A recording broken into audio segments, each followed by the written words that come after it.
Hey y'all, so today I wanted to come on and do a video showing you how to change all 3 wiper blades on a 2016 Hyundai Santa Fe Sport. Here we go. Okay, so I know some wiper blades can be pretty confusing to change out, but these are very straightforward and you don't even need any tools. So you're gonna lift up the arm, there's a little nub right here, you're gonna press down and you're gonna slide the blade out of the arm and then tilt it down and it should come right off. This one's a little bit different. So you're gonna tilt the arm up.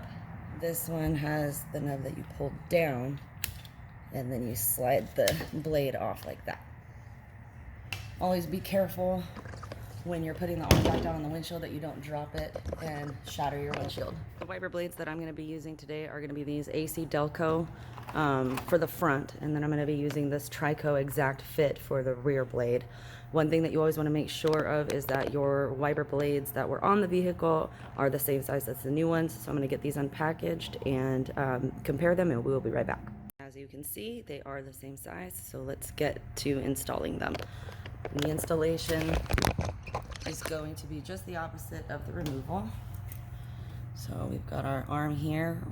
Make sure you've got it facing the right way, so you want the rounded end up. That's going to go inside the arm right here. So you're gonna put it on like this and then slide it up until it clicks into place.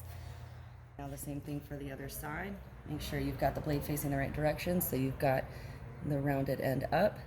You're going to put it on there and then click it into place.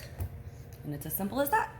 Okay, now the rear blade is a little bit different, but it's very simple as well. You're gonna lift it up, you're gonna tilt the arm back till it stops, and then you're gonna go another click, and then it just slides out like that. Again, we wanna make sure that our new blade is the same size as the old one, and it is. So for the installation, it's just the opposite of the removal. We slide it down in there, and then put it down in place. And that's all there is.